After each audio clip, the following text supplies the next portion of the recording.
নিরামিষের দিনে এরকম পনির বিরিয়ানির রেসিপি হলে আর কী বা চাই। আমার সাথে দেখতে থাকুন এরকম ঝরঝরে বিরিয়ানির রেসিপি, সাথে থাকছে অনেক টিপস অ্যান্ড ট্রিক্স। নমস্কার বন্ধুরা, আমি সুচিত্রা। আপনারা দেখছেন সুচিত্রাস কিচেন। এর জন্য আমি এখানে 500 গ্রামের মতন বাসমতি চাল নিয়েছি। আর নিচ্ছি সামান্য আদা আর লঙ্কা পেস্ট, কাজু বাদামের পেস্ট, একটু লেবুর রস আর গাওয়া ঘি। এই ঘিটা বাড়িতে তৈরি করা ঘি। আর লাগছে ডুমো ডুমো করে কাটা পনির আর বিরিয়ানির আলু, কারণ আলু ছাড়া তো বিরিয়ানি অসম্পূর্ণ, তাই আলুটা কিন্তু একটু বড় করেই কেটে নিতে হবে। এবার মশলার জন্য আমার লাগছে জায়ফল, জয়িত্রী, স্টার আনিস, দারচিনি, তেজপাতা আর সামান্য গোলাপের পাপড়ি। এবার আমি হাঁড়িতে গরম জল বসিয়ে দিচ্ছি। এটাকে ফুটে ওঠা পর্যন্ত ওয়েট করব। আর এই গরম জলটা বসিয়ে নেওয়ার কারণ হচ্ছে চালটা প্রথমে আমি সেদ্ধ করতে বসিয়ে দেব, আর এরপরেই আমি বাকি কাজগুলো করব। এবার এই জলের মধ্যে ফুটে ওঠার আগেই যা যা গোটা মশলা আমি নিয়েছিলাম সেই গোটা মশলা একটা একটা করে সব দিয়ে দেব সেন্টের জন্য, যাতে ভাতটা সেদ্ধর সময়ই একটা ভালো সেন্ট এসে যায়। এবার আমি এতে সামান্য পরিমাণে লবণ দিয়ে দেব। আপনারা আপনাদের চালের পরিমাণ এবং স্বাদ মতন দেবেন। এই জলে একটু সাদা তেলও দিয়ে দেব। সাদা তেল দেওয়ার কারণ হচ্ছে যাতে ভাতগুলো ঝরঝরে হয়। এইবারে জলটা ফুটে ওঠার জন্য ওয়েট করব। খানিকক্ষণ পরে ঢাকনাটা খুললে দেখতেই পাচ্ছেন জলটা কিন্তু একেবারে ফুটে উঠেছে। এবার আমি যে বাসমতি চালটা নিয়েছিলাম সেটা আমি কিছুক্ষণ ধুয়ে ভিজিয়ে রেখেছিলাম। এবার সেটা এই ফুটন্ত জলের মধ্যে দিয়ে দেব। পুরো চালটা এর মধ্যে দিয়ে খানিকক্ষণ ঢেকে দেব। যেহেতু এটা বিরিয়ানি পারপাস, তাই জন্য মাথায় রাখবেন যে চালটা ধুয়ে খুব বেশিক্ষণ ভেজানোর কিন্তু প্রয়োজন নেই। 20 মিনিট মতন ভিজিয়ে রাখলেই কিন্তু চালটা কুক করার জন্য একদম তৈরি হয়ে যাবে। এবার এই ঢাকনাটা দিয়ে দেওয়ার পরে কিছুক্ষণ বাদে জলটা ফুটে উঠলে এর মধ্যে সামান্য লেবুর রস দিয়ে দেব। এখানে লেবুর রস দেওয়ার একটা কারণ হচ্ছে যে ফ্যানগুলো রয়েছে সেই ফ্যানটা কেটে গিয়ে সাদা এবং ঝরঝরে ভাত হবে। তবে বিরিয়ানি রান্না করার সময় একটা জিনিস মাথায় রাখতে হবে, বিরিয়ানির চালটা পুরোপুরি সেদ্ধ করলে কিন্তু হবে না। আমরা 70 থেকে 60% মধ্যে চালটা কুক করব, এর বেশি কিন্তু কুক করব না। আমি এখানে 70% সেদ্ধ করে নিয়েছি। চিকেনের ক্ষেত্রে হলে একটু বেশ কম সেদ্ধ করে নিতে হবে, যেহেতু এটা পনির বিরিয়ানি তার জন্য আমি 70% কুক করে নিয়েছি। এবার ভাতটা নামিয়ে নিয়ে চলে আসবো মেন রান্নায়। এর জন্য আমি কড়াইতে সামান্য সাদা তেল দিয়ে তেলের মধ্যে এক এক করে আলুগুলো সুন্দর করে লাল লাল করে ভেজে নেব। বিরিয়ানিতে দমে দেওয়ার আগে আলুগুলো কিন্তু ভালো করে ভেজে নিতে হবে, যাতে এতেই 50% কুক হয়ে যায়। বাকি 50% দমে দিলে কিন্তু কুক হয়ে যাবে। এবং আলুগুলো ভাজার সময় আমি সামান্য একটু লবণ ছড়িয়ে দিলাম পরিমাণ মতো। এবার আলুগুলোকে আমি ভালো করে লাল লাল করে ভেজে তুলে নেব। আলুগুলো ভাজা হয়ে গেলে ঠিক একদম কড়া লাল করে ভেজে নেব এবং এক এক করে তুলে নেব। এবার চলে আসছি পনিরগুলো ভাজতে। অনেকে পনির রান্না করার সময় পনিরগুলো ভাজেন না, কিন্তু আমি এখানে পনিরগুলো ভেজেই রান্না করব, এটা আমার ভালো লাগে। কিন্তু আপনারা যারা ভাজা পনির পছন্দ করেন না রান্নায়, তারা চাইলে নাও ভাজতে পারেন। তবে একটা কথা মাথায় রাখবেন যে যদি ভাজেনও, খুব বেশি কিন্তু ভাজার দরকার নেই, সামান্য একটু ভেজে তুলে নিতে হবে পনিরগুলো চাইলে আগে থেকে নুন মাখিয়ে রাখতে পারেন, কিন্তু আমি রাখিনি। আমি হালকা লাল লাল করে ভেজে তুলে নেব। পনির জিনিসটা খুব কড়া করে ভাজলে পরে গিয়ে অনেকটা রাবারি হয়ে যায়, সেটা খেতে কিন্তু একেবারেই স্বাদ লাগে না। এবার চলে আসবো রান্নায়। এবার তেলের মধ্যে একটা তেজপাতা, 2 টুকরো দারচিনি আর একটু লবঙ্গ আর গোলমরিচ আর এলাচ, এই গোটা গরম মশলাগুলো ফোড়ন দিয়ে আমি রান্না স্টার্ট করব। এই ফোড়নগুলো তেলে দেওয়ার পরে খুব সুন্দর একটা সেন্ট ছাড়লে তারপরে আমি যে আদা আর লঙ্কার পেস্টটা তৈরি করে রেখেছিলাম সেটা এর মধ্যে দিয়ে দেব। এটা খানিকক্ষণ নেড়েচেড়ে নিয়ে আমি এক এক করে হলুদ এবং তারপরে সামান্য পরিমাণে লবণ দিয়ে নেব স্বাদ মতো। যতটা তরকারি সেই স্বাদ মতো কিন্তু আপনারা লবণ দেবেন। এবার এই লবণ আর হলুদের পরে দিয়ে নেব 1 চামচ মতন জিরে গুঁড়ো, তারপরে 1 চামচ ধনে গুঁড়ো। এই সমস্ত কিছু ভালো করে দিয়ে আমি নেড়ে চেড়ে মিশিয়ে নেব। এটা খুব ভালো করে কষিয়ে নিতে হবে যতক্ষণ না এটার থেকে তেল ছেড়ে আসছে, আর কষানোর ওপরেই কিন্তু রান্নাটার স্বাদ হয়। এবার এটা অনেকটা তেল ছেড়ে আসলে এর মধ্যে আমি যে কাজু বাদামের পেস্টটা দিয়ে রেখেছিলাম, কাজু বাদামের পেস্টটা তৈরি করে রেখেছিলাম সেটা দিয়ে দেব। এবার কাজু বাদামের পেস্টটা দেওয়ার পরে আমি মশলাটা আবার ভালো করে কষিয়ে নেব। এটাও আমি তেল ছাড়া পর্যন্ত ওয়েট করব।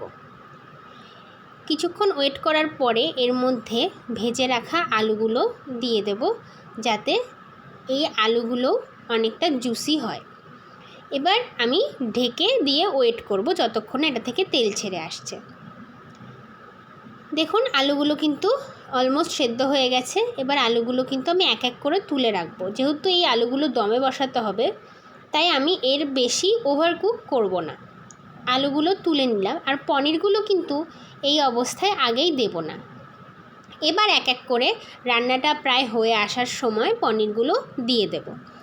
পনিরগুলো দিয়ে সামান্য পরিমাণ জল অ্যাড করে কিন্তু আমি এটা ভালো করে ঢেকে রাখবো, ঢেকে কুক হতে দেব।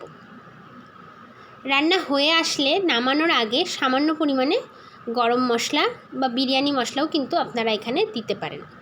যেহেতু এটা নিরামিষ পোলাও তাই এখানে কোনো পেঁয়াজ রসুন বা অন্য কিছু ইউজ কিন্তু আমরা করব না। আপনারা চাইলে গোপালের ভোগেও এই ধরনের বিরিয়ানি কিন্তু করে দিতে পারেন। এবার দেখুন আমি কিন্তু এই কিছুটা দুধের মধ্যে কেশর ভিজিয়ে রেখেছিলাম। এখানে আমি সামান্য পরিমাণে কেওড়া জল আর কিছুটা পরিমাণে গোলাপ জল অ্যাড করে নেব। এই দুধটা আমি যখন দমে বসাবো তখন এক এক করে ওর মধ্যে দিয়ে দেব। যেহেতু এই দুধের মধ্যেই গোলাপ জল আর কেওড়া জল দিয়ে দিচ্ছি তাই আলাদা করে দমে বসানোর সময় দেওয়ার দরকার নেই। এবার দেখুন আমি একটা বড় সসপ্যান নিয়ে তার নিচে কিছুটা তেজপাতা দিয়ে দিয়েছি যাতে নিচটা লেগে না ধরে। এইবার একে একে আমি রাইসটা কিন্তু এর ওপরে দিয়ে দেবো, স্প্রেড করে দেবো খুব সুন্দর করে। আপনারা দেখতেই পাচ্ছেন যে রাইসটা কিন্তু কত সুন্দর ঝরঝরে হয়েছে, একেবারেই দলা লেগে কিন্তু যায়নি।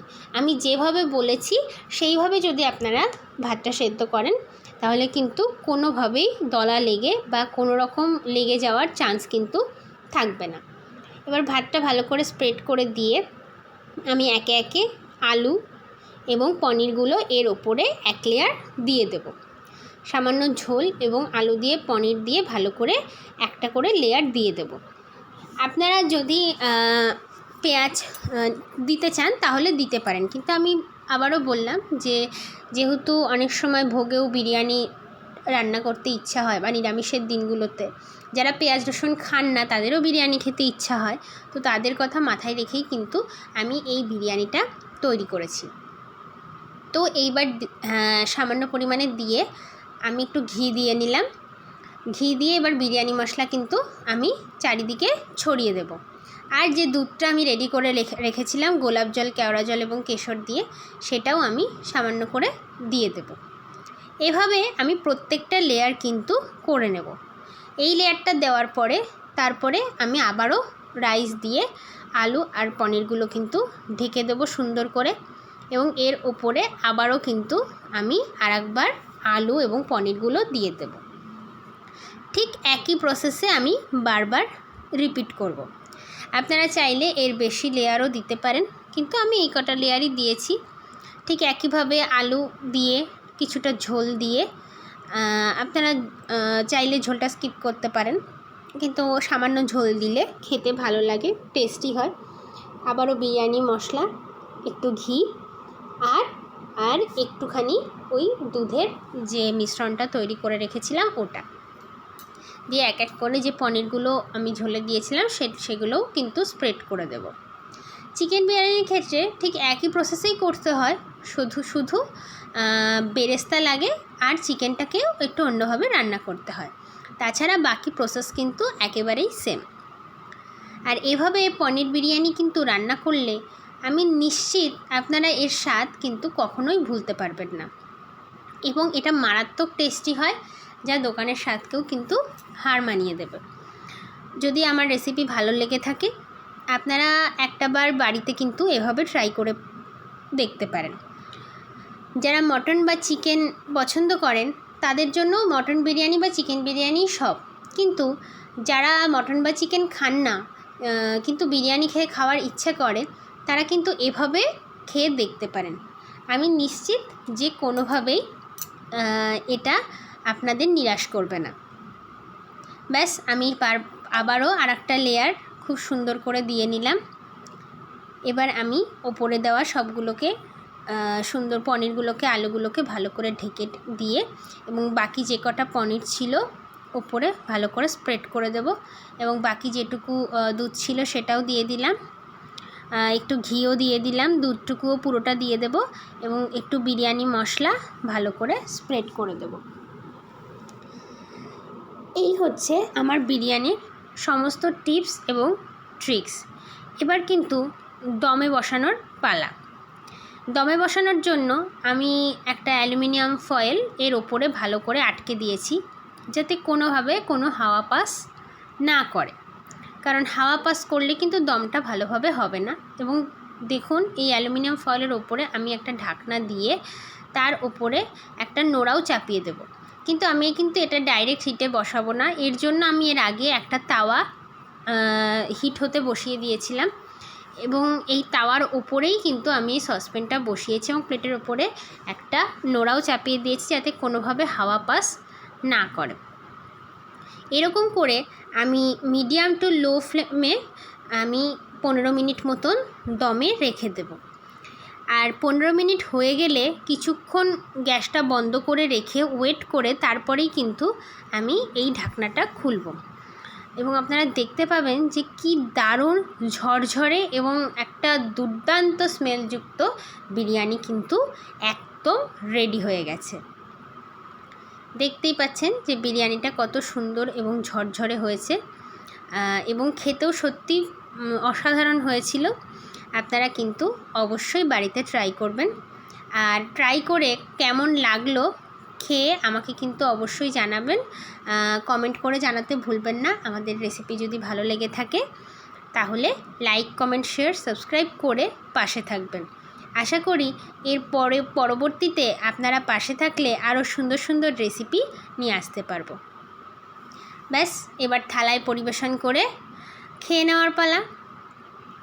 তো সকলে ভালো থাকবেন, সুস্থ থাকবেন।